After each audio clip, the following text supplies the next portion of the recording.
Hello everyone. और आज हम पढ़ेंगे समतलीय आकृतियों में चतुर्भुज के और चतुर्भुज के प्रकार के बारे में कि कितने टाइप्स के चतुर्भुज होते हैं और उनके साथ साथ में क्वेश्चन भी करेंगे। हाँ, और वीडियो के एंडिंग में कुछ महत्वपूर्ण क्वेश्चन के बारे में डिस्कस करेंगे और आप मुझे बताइएगा कि आपके क्वेश्चन कितने सही होते हैं, जिससे आपका मूल्यांकन भी हो जाएगा कि आपकी तैयारी कैसी चल रही है। तो चलिए स्टार्ट करते हैं। चतुर्भुज तो ये एक समतलीय आकृति है। उससे पहले अपनों ने समतलीय आकृति पढ़ी थी त्रिभुज के बारे में, ठीक है। आज पढ़ रहे हैं अपने चतुर्भुज। तो चतुर्भुज ऐसी आकृति समतलीय है जिसमें चार भुजाएं हो, यानी कह सकते हैं कि चार भुजाओं से घिरी बंद आकृति को चतुर्भुज कहते हैं। जैसे मान लो मैंने ये एक चतुर्भुज बनाया तो इसका नाम दिया ABCD, तो ये एक चतुर्भुज है। इसमें चार अंतःकोण हो गए। चार अंतःकोणों का योग चतुर्भुज में 360 डिग्री होता है, चाहे कोई सा भी चतुर्भुज हो। अब इसमें बात करें भुजाएं, तो भुजाएं इसमें चार भुजाएं हैं, AB, BC, CD और DE, और इसके चार शीर्ष हैं A, B, C और D। इस प्रकार चतुर्भुज के कुल एलिमेंट या कुल भाग यानी अवयव कितने होते हैं, तो ये हो गए 4 और 4 8 भाग हो गए। त्रिभुज में 6 बताए थे, चतुर्भुज में कितने हो गए 8। तो अब बात करते हैं चतुर्भुज के प्रकार, ठीक है। सबसे पहले जो प्रकार आ रहा है वो आ रहा है समांतर चतुर्भुज। कौन सा चतुर्भुज? समांतर चतुर्भुज, जिसको पैरेललोग्राम भी कहते हैं। तो समांतर चतुर्भुज का अगर मैं डायग्राम ड्रॉ करूं तो ये इस तरह से ड्रॉ कर सकते हैं, इस तरह से, ठीक है। ये भुजा इस तरह से समांतर चतुर्भुज की, ये एक्सटेंडेड फॉर्म होता है समांतर चतुर्भुज का। तो समांतर चतुर्भुज की परिभाषा ये है कि ऐसा चतुर्भुज जिसकी आमने सामने की भुजाएं बराबर हो और साथ में क्या हो, समांतर भी हो। जैसे ABCD एक समांतर चतुर्भुज है जिसमें AB और CD दोनों भुजाएं क्या है, समांतर है। तो भुजाओं की बात करें तो AB समांतर है किसके, CD के। ये समांतर का सिंबल है, AB समांतर है CD के और BC समांतर है किसके, AD के। यानी एक ही कोण पर जो भुजा जा रही है वो समांतर है, ठीक है। अब इसकी बात करें कोण की, तो इसमें चार कोण है और बात करें चारों अंतःकोणों का योग, तो अंतःकोणों का योग तो आएगा कितना, 360 डिग्री। अंतःकोणों का योग 360 रहेगा, ठीक है। अब बात करते हैं कोण। इसमें दो प्रकार के कोण होंगे, सम्मुख कोण और आसन कोण। चलिए अब बात करते हैं अपने सम्मुख कोण की। किस कोण की? सम्मुख कोण की।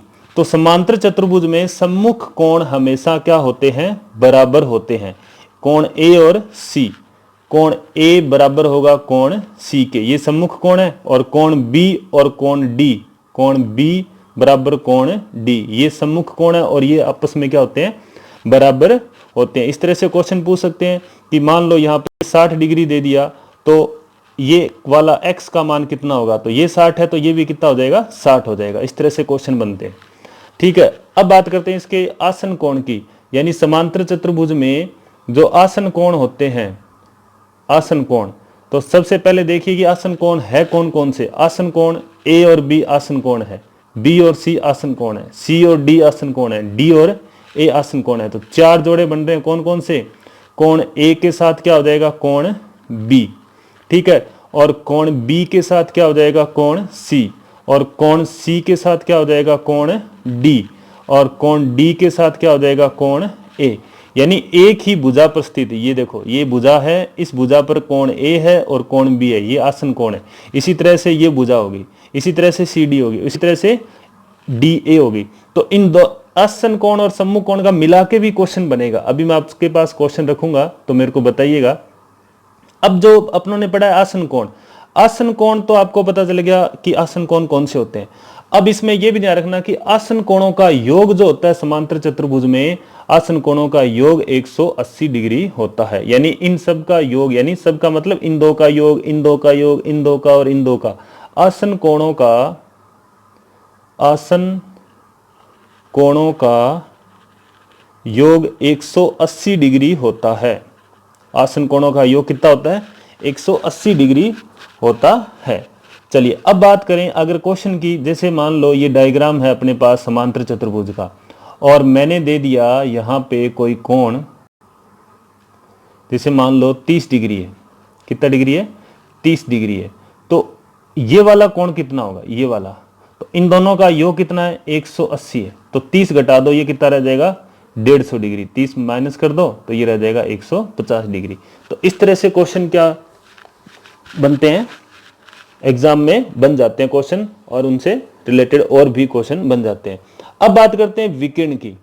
तो समांतर चतुर्भुज के विकिरण की अगर बात करें तो समांतर चतुर्भुज में दो विकिरण होते हैं भैया, AC और BD, BD और AC।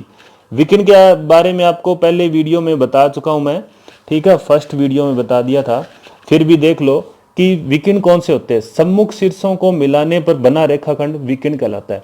और समांतर चतुर्भुज में विकिरण बराबर होते हैं। एक बात तो ये आ गई कि विकिरण बराबर लंबाई के होते हैं, बराबर होते हैं, ठीक है। और साथ में विकिरण परस्पर समद्विभाजन कर रहे हैं। मान लो यहां बिंदु O है, यहां प्रतिच्छेद कर रहे हैं, तो यहां अपने क्या लिखेंगे? ये विकिरण के बारे में पढ़ रहे हैं। विकिरण परस्पर समद्विभाजित करते हैं। विकिरण परस्पर समद्विभाजित करते हैं। तो अब ये किस तरह से लिखेंगे? ये बिंदु O है, तो AO और CO यहां लिखेंगे। AO बराबर है CO के, यानी ये वाला भाग और ये वाला भाग है बराबर है। ये किसका आधा होगा? 1/2 AC, यानी पूरे विकिरण का। इसी तरह से BO बराबर क्या होगा? DO, और ये किसका हाफ होगा?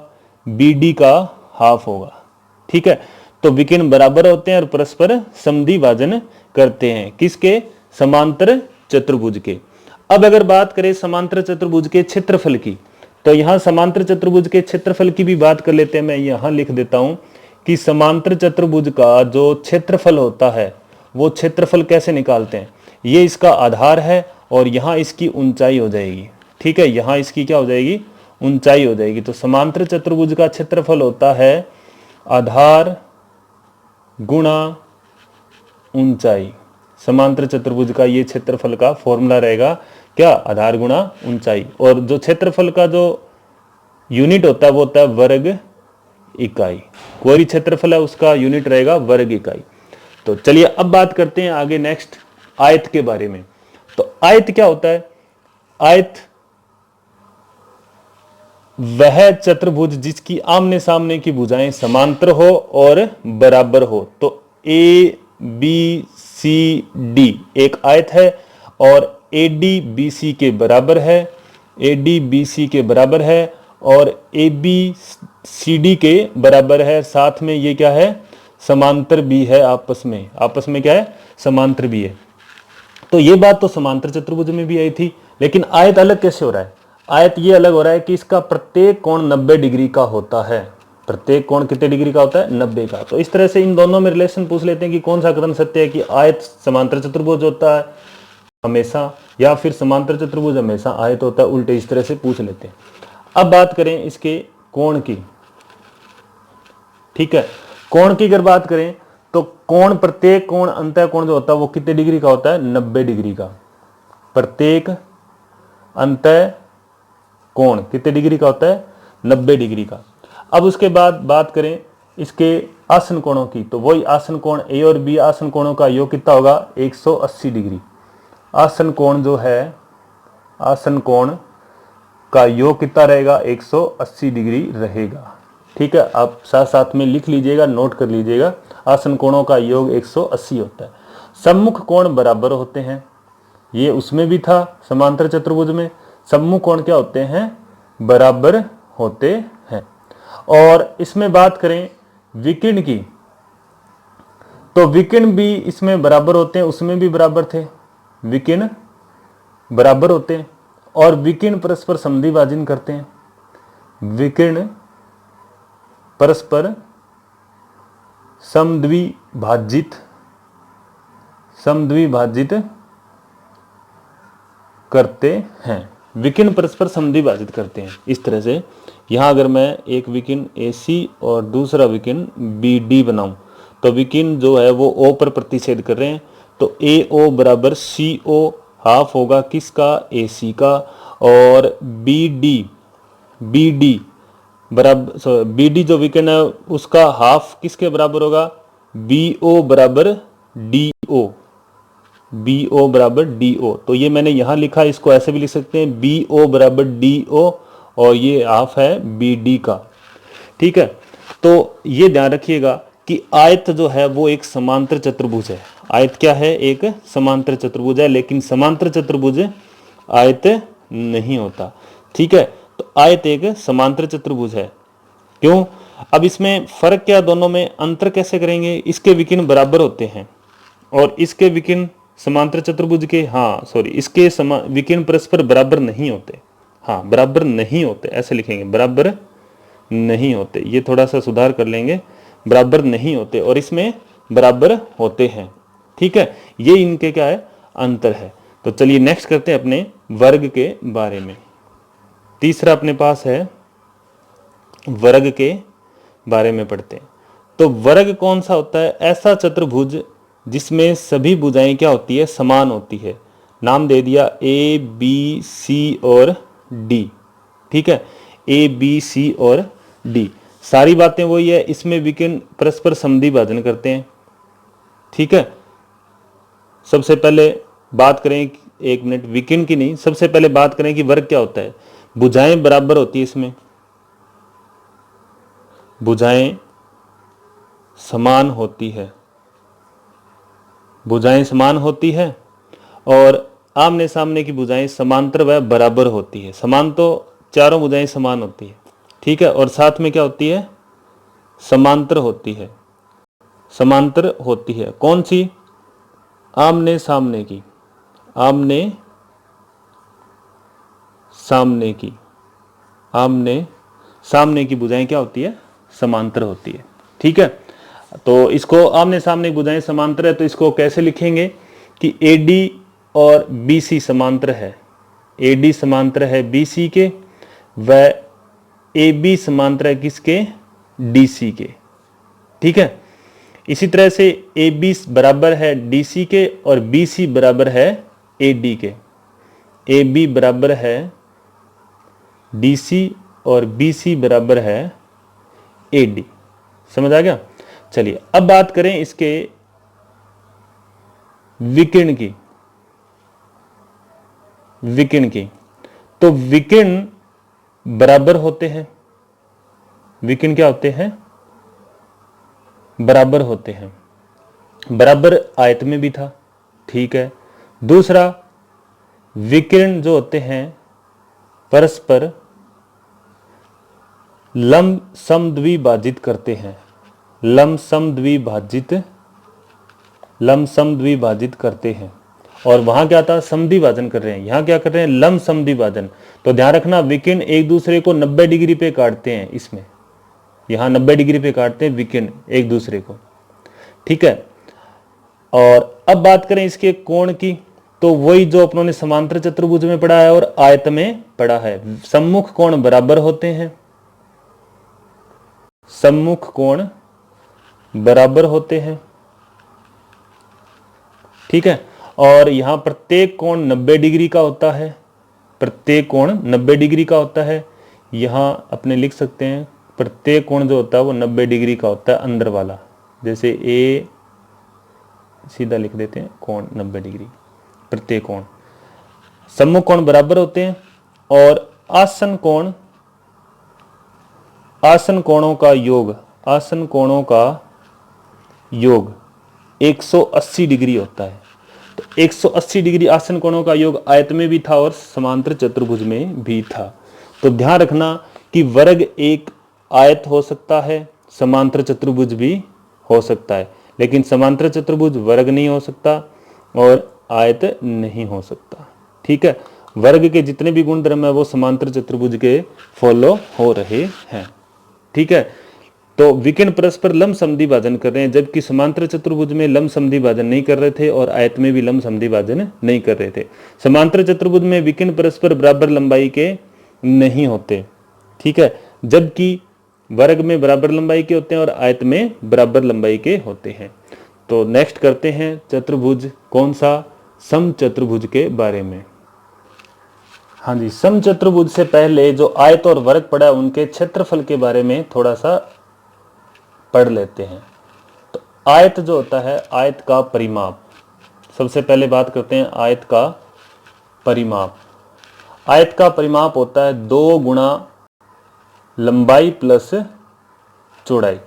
ठीक है, अगर मेरे पास आयत है, इसकी लंबाई l है और चौड़ाई b है, तो आयत का परिमाप रहेगा 2 गुणा लंबाई प्लस चौड़ाई, या फिर चारों भुजाओं का योग आयत का परिमाप बन जाएगा। कोई भी चतुर्भुज है, चारों भुजाओं का योग जो होता है वो परिमाप होता है उस चतुर्भुज का।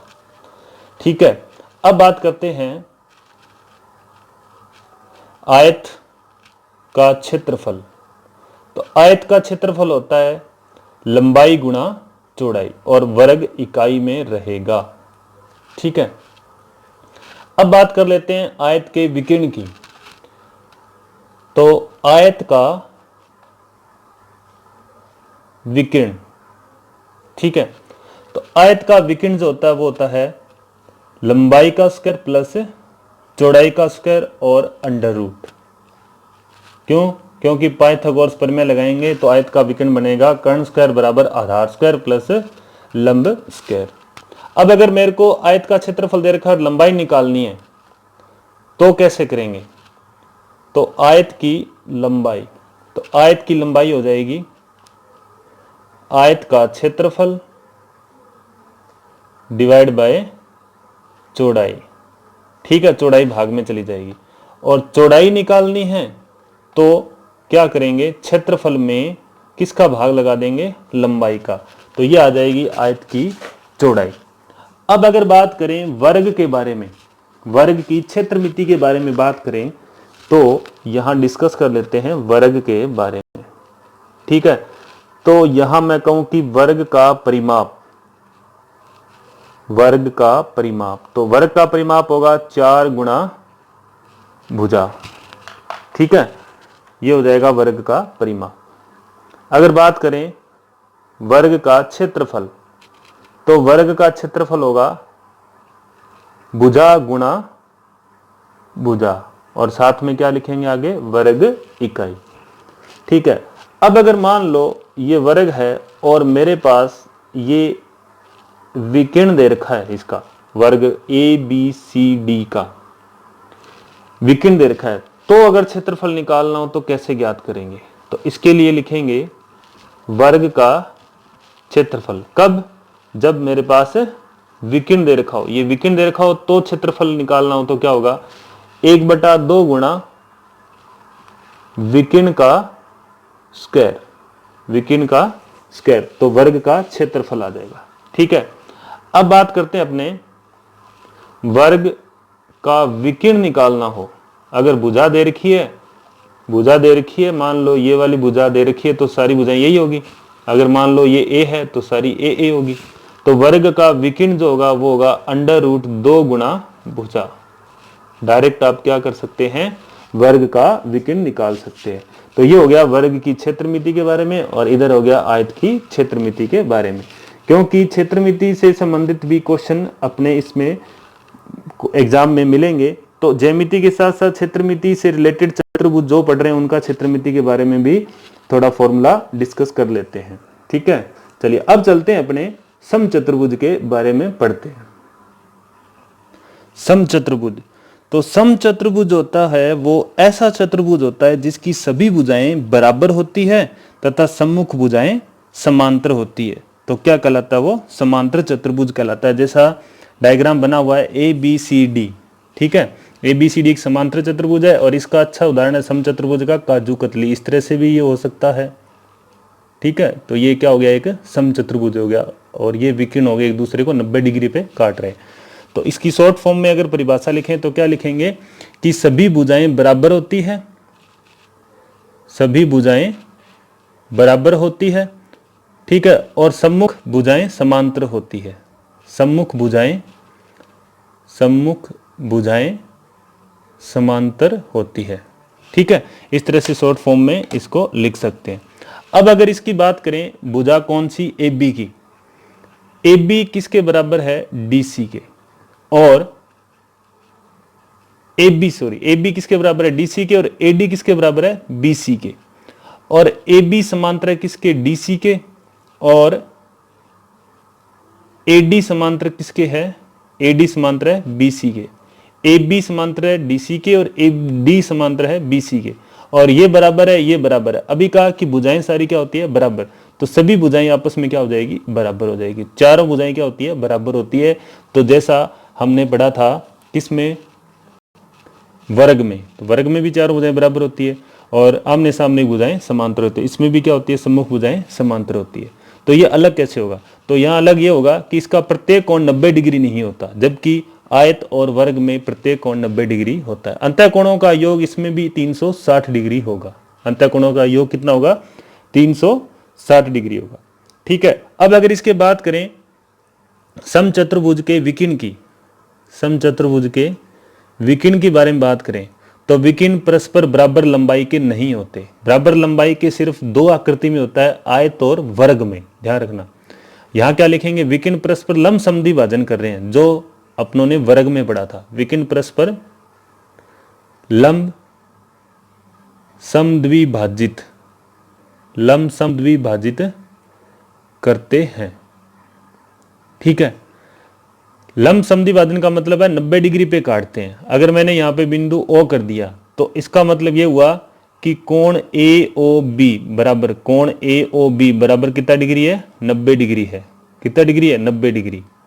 ठीक है, तो यहां ये पूछ सकते हैं कि एक विकिर्ण समचतुर्भुज का विकिर्ण है जिसकी लंबाई 10 सेंटीमीटर है। मान लो ये 10 सेंटीमीटर है, तो 5 इधर हो गया, 5 इधर हो गया। और एक भुजा की लंबाई 3 सेंटीमीटर है। भुजा की लंबाई कितनी है, 3 सेंटीमीटर, तो यहां कितना हो जाएगा, 3 सेंटीमीटर हो जाएगा। तो दूसरे विकिर्ण की लंबाई ज्ञात कीजिए, तो यानी ये वाले विकिर्ण की लंबाई ज्ञात करनी। तो यहां क्या बन रहा है, एक समकोण त्रिभुज बन रहा है। ये 90 डिग्री के सामने वाली भुजा, ये 3 नहीं कर सकते अपने, ये ज्यादा होगी, 7 कर देते हैं, छोटी नहीं हो सकती। ठीक है, विकिर्ण बड़ा होता है। तो ये अगर भुजा की लंबाई 7 है और ये इधर वाली 5 है, तो इधर वाली निकाल सकते हैं समकोण त्रिभुज पाइथागोरस थ्योरम लगा के। ठीक है, ये इस तरह से इसका क्वेश्चन बन जाता है।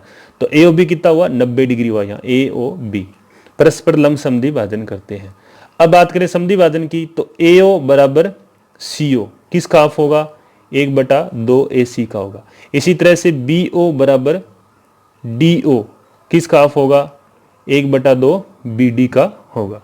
ठीक है, और विकिर्ण परस्पर बराबर लंबाई के नहीं होते, ये ध्यान रखना, बराबर लंबाई के नहीं होते। अब अगर बात करें समचतुर्भुज के परिमाप की, समचतुर्भुज का परिमाप, समचतुर्भुज का परिमाप आप नोट करेंगे साथ साथ में, तो ये होता है 4 गुणा भुजा। चारों भुजाएं बराबर होती है, इसलिए परिमाप क्या हो जाएगा, 4 गुणा भुजा। अब अगर बात करें समचतुर्भुज के क्षेत्रफल की, समचतुर्भुज का क्षेत्रफल, तो समचतुर्भुज का क्षेत्रफल होगा 1/2 गुणा विकिरणों का गुणा, या फिर विकिरणों का गुणनफल, ऐसे लिख सकते हैं, विकिरणों का गुणनफल। पहला विकिरण गुणा दूसरा विकिरण। ठीक है, तो ये हो गया समचतुर्भुज के बारे में।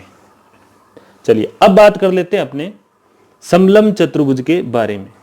समलंब चतुर्भुज ऐसा चतुर्भुज जिसका एक युग्म यानी एक जोड़ा भुजा का समांतर हो, समलंब चतुर्भुज कहलाता है। बाकी अन्य 2 भुजाएं समांतर नहीं होगी। अब जोड़ा कैसे, जैसे ए बी और डी सी, ए बी और डी सी ये दोनों आपस में क्या है, समांतर है, लेकिन बराबर नहीं होंगी। ध्यान रखना, बराबर नहीं होगी। और असमांतर भुजाएं कौन सी होगी, ए डी और इधर से बी सी, ये असमांतर है। अब समांतर है तो यहां बीच की दूरी हमेशा क्या होती है, इसकी समान लंबाई की होती है। ठीक है, और विकिर्ण इसके परस्पर बराबर नहीं होते, विकिर्ण परस्पर बराबर नहीं होते। ध्यान रखना, विकिर्ण परस्पर बराबर लंबाई के नहीं होते। और यह भी नहीं कह सकते कि परस्पर समद्विभाजन करते हैं, ऐसा नहीं है, परस्पर समद्विभाजन नहीं करते। और ये 2 डायग्राम है स्टैंडर्ड फॉर्म समलंब चतुर्भुज का, इस तरह से होता है। ठीक है, अब अगर बात करें इसके परिमाप की, तो परिमाप जो है वो वही होगा कि चारों भुजाओं का योग, चारों भुजाओं का योग समलंब चतुर्भुज का परिमाप कहलाता है। ठीक है, अगर बात करें इसके क्षेत्रफल की, समलंब चतुर्भुज का क्षेत्रफल, ठीक है, तो ये होता है 1/2 इंटू समांतर भुजाओं का योग, समांतर भुजाओं का योग गुणा इनके बीच की दूरी, इनके बीच की दूरी, ठीक है। तो ये हो जाएगा समलंब चतुर्भुज का क्षेत्रफल। अब अगर बात करें समचतुर्भुज की, तो समचतुर्भुज कौन कौन सी आकृति बन सकता है? समचतुर्भुज वर्ग हो सकता है, ठीक है, आयत हो सकता है, समांतर चतुर्भुज हो सकता है। क्यों, कैसे? अगर मैं ये चारों आमने सामने भुजाएं बराबर कर दी, ये जैसे चारों भुजाएं बराबर है और अंदर वाला एक कोण 90 डिग्री कर दिया, कोई भी एक कोण 90 डिग्री कर दिया, तो क्या बन जाएगा? एक वर्ग बन जाएगा, ठीक है। क्या बन जाएगा? वर्ग बन जाएगा। इस तरह से ध्यान रखना इसके आपस में रिलेशन, समचतुर्भुज, वर्ग, आयत और समांतर चतुर्भुज। और समलंब चतुर्भुज जो है वो सभी से अलग है, ठीक है। अब एक बात करते हैं अपने किसकी? एक विषम चतुर्भुज की, विषम चतुर्भुज, या ऐसे बोल सकते हैं विषम बाहु चतुर्भुज, ठीक है। सिर्फ क्या लिख सकते हैं? चतुर्भुज भी लिख सकते हैं। इसका डायग्राम ऐसे बना सकते हैं, जैसे मैंने ये ड्रॉ किया, एक चतुर्भुज है इस तरह से, तो मान लेते हैं कि समांतर नहीं है, चतुर्भुज है एक, और इसमें कोई विकिरण दे दिया, जैसे मान लो ये विकिरण दे दिया, ये वाला विकिरण। कोई चतुर्भुज है ए बी सी डी, एक चतुर्भुज ए बी सी डी जिसके विकिरण है ए सी की लंबाई 10 सेंटीमीटर है। क्या है? 10 सेंटीमीटर। और इस विकिरण पर अन्य दो शीर्षों से डाले गए लंब की लंबाई क्रमशः, ये लंब की लंबाई बी से इस भुजा विकिरण ए सी पर लंब डाल दिया और इधर से मान लो डी एम और इधर से बी एन लंब डाल दिए, शीर्ष लंब। इनकी लंबाई डी एम 5 सेंटीमीटर है और बी एन ये मान लो दे दिया उसने 6 सेंटीमीटर। तो इसका क्षेत्रफल ज्ञात कीजिए, ठीक है। तो यहां क्या करेंगे? इसका क्षेत्रफल ज्ञात करने के लिए ऐसा कोई क्वेश्चन आ जाए तो इस प्रकार के क्वेश्चन में चतुर्भुज का क्षेत्रफल ज्ञात करने का जो फॉर्मूला होता है वो ये होता है 1/2 गुणा विकिरण इंटू विकिरण पर डाले गए शीर्ष लंबों का योग। क्या लिखेंगे? विकिरण पर डाले गए शीर्ष लंबों का योग, ठीक है। तो अब इसका क्षेत्रफल ज्ञात करें तो ये हो जाएगा 1/2 गुणा विकिरण कितना हो जाएगा 10 गुणा डीएम कितना है 5 प्लस बीएन कितना है 6, विकिरणों का योग, शीर्ष लंबों का योग, और विकिरण अपने पास 10 है ये। तो इसका आंसर आ जाएगा कितना? 1/2, ये कटा 5 पे, तो ये 1/2 नहीं लिखेंगे, कितना लिखेंगे? 5 इंटू 5 और 6 ये जुड़ जाएगा, कितना हो जाएगा? 11 गुणा करेंगे कितना आ जाएगा? 55, और सेंटीमीटर में तो ये हो जाएगा सेंटीमीटर स्क्वायर, ठीक है। तो ये हो गया समलंब चतुर्भुज ऊपर, और नीचे वाला ये हो गया विषम बाहु चतुर्भुज जिसकी चारों भुजाएं अलग अलग है। और इस टाइप से कोई विकिरण दे दिया और उस पर शीर्ष लंब की लंबाई दे दी अलग अलग, तो चतुर्भुज का क्षेत्रफल निकालना हो तो ऐसे ज्ञात करेंगे, ठीक है। अगर चतुर्भुज का क्षेत्रफल दे दे और विकिरण पर डाले गए शीर्ष लंब भी दे दे, ठीक है, और विकिरण की लंबाई पूछे तो भी इस क्वेश्चन को कर सकते हैं, ठीक है। क्षेत्रफल की जगह रखेंगे, विकिरण अपने आप आ जाएगा। चलिए जी, आपके सामने कुछ क्वेश्चन है। अभी अपनों ने जो चतुर्भुजों के बारे में पढ़ा है उन्हीं से रिलेटेड कुछ क्वेश्चन मैंने लिखे हैं, और इम्पोर्टेंट क्वेश्चन है जो पिछले एग्जाम में आए हुए क्वेश्चन हैं। तो इनको आप करके देखिए और मुझे बताइए कमेंट सेक्शन में कि आपके कितने क्वेश्चन सही हुए, और आपका मूल्यांकन भी हो जाएगा और मुझे भी पता चल जाएगा कि आपकी तैयारी कैसी चल रही है। तो फर्स्ट क्वेश्चन करते हैं। फर्स्ट क्वेश्चन है समांतर चतुर्भुज ABCD में x का मान क्या होगा? तो ये एक समांतर चतुर्भुज है और इसमें x का मान यहाँ पूछा, x का मान कितना होगा, और यहाँ 40 दे रखा है, यहाँ 60 दे रखा है। पहला ऑप्शन 40 डिग्री, फिर 60 डिग्री, तीसरा 80 और 180। तो अभी आपको समांतर चतुर्भुज के बारे में बताया कि सम्मुख कोण आपस में क्या होते हैं, बराबर। तो आंसर क्या हो जाएगा, 60 डिग्री हो जाएगा। ठीक है, तो कितना हो जाएगा आंसर, 60 डिग्री। तो देखिएगा इतना आसान क्वेश्चन है। बस आपको ज्यामिति के जो चतुर्भुज है या त्रिभुज है उनके गुणधर्म, उनकी प्रॉपर्टी क्या है, उनके बेस पे बहुत सारे क्वेश्चन बनते हैं। देखिए सेकंड क्वेश्चन, एक आयत है जिसका विकिरण उसकी भुजा के साथ 25 डिग्री का कोण बना रही है। यानी क्या लिखा, एक भुजा से 25 डिग्री पर नत है, यानी झुका हुआ है। इसके विकिरणों के बीच का न्यून कोण कितना होगा। तो यहां डायग्राम बना के देखिए, डायग्राम से आपको अच्छी तरह से पता चल जाएगा। अपने बनाते हैं एक आयत, तो ये बन गया एक आयत, ठीक है।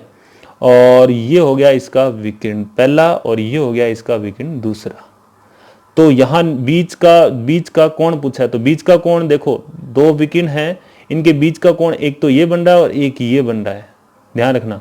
अगर मैं नाम दूं इसका ABCD, और इसने कहा भुजा के साथ 25 डिग्री का कोण बना रहा है, तो यहाँ ये भुजा है और ये कोण कितना हो गया 25। तो आप कहीं भी ले सकते हैं, यहाँ ये 25 डिग्री ले लिया, ठीक है।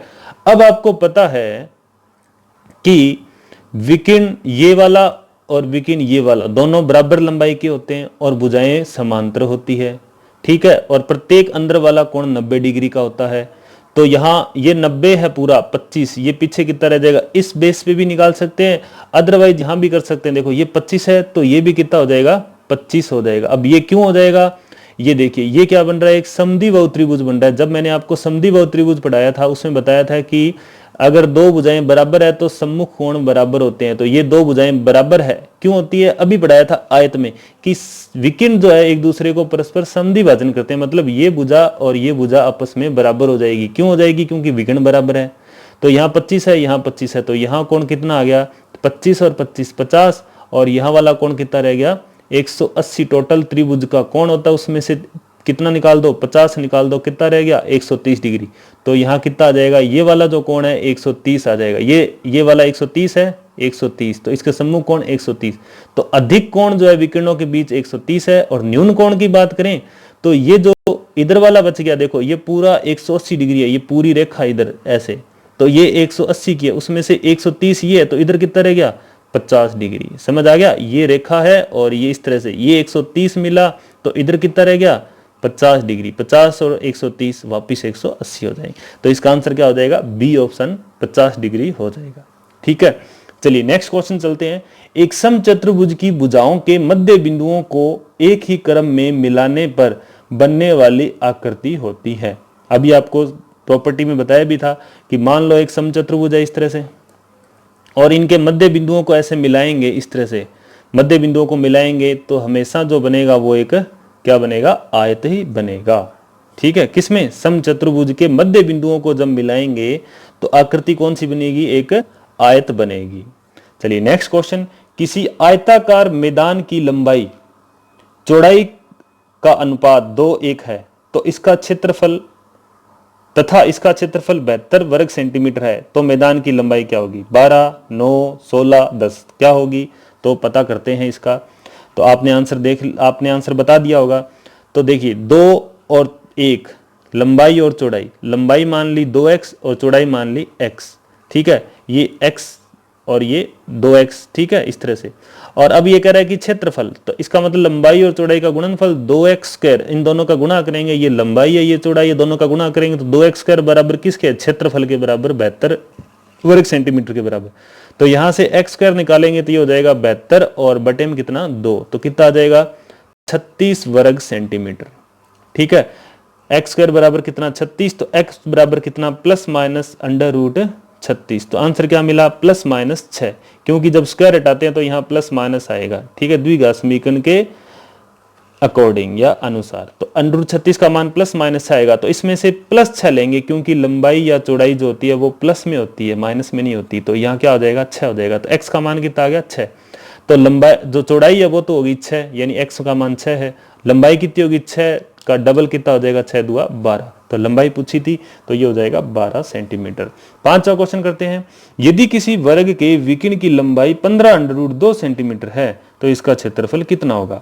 विकिरण की लंबाई, वर्ग के विकिरण की लंबाई दे रखी है, तो वर्ग के विकिरण की लंबाई के लिए मैंने बताया था आपको कि वर्ग का क्षेत्रफल कितना होता है। वर्ग का क्षेत्रफल होता है 1/2 गुणा विकिरण का स्क्वायर, ये बताया था। तो यहां अपने लिख सकते हैं 1/2, विकिरण कितना है 15√2, इसका होल स्क्वायर किया तो ये मिला 1/2 गुणा 15 का स्क्वायर तो हो गया 225, इंटू √2 का स्क्वायर हो गया 2, √2 का स्क्वायर कितना हो गया 2 से 2 कटा तो आंसर आया 225 वर्ग सेंटीमीटर। तो यह आंसर आ जाएगा डी ऑप्शन, 225 वर्ग सेंटीमीटर। ठीक है, तो इस तरह से चतुर्भुज के कुछ और क्वेश्चन भी करेंगे अपने। तो एक बार ये आपका टॉपिक यूनिट 4 जब वो कंप्लीट हो जाए उसके बाद सभी जितने भी अपनों ने मैटर पढ़ा है उसकी एक टेस्ट सीरीज लेके आऊंगा, तो आप बने रहिए चैनल के साथ। तो आगे जो नेक्स्ट वीडियो उसमें हम पढ़ेंगे वृत्त के बारे में, और ये है यूनिट 4 का लास्ट टॉपिक वृत्त। ठीक है, वृत्त के बारे में नेक्स्ट वीडियो में पढ़ेंगे। तो उम्मीद करता हूं आपको वीडियो अच्छा लगा होगा, और वीडियो अच्छा लगा है तो लाइक कीजिएगा और अपने दोस्तों के साथ शेयर कीजिएगा। Thank you so much. जय हिंद, जय भारत।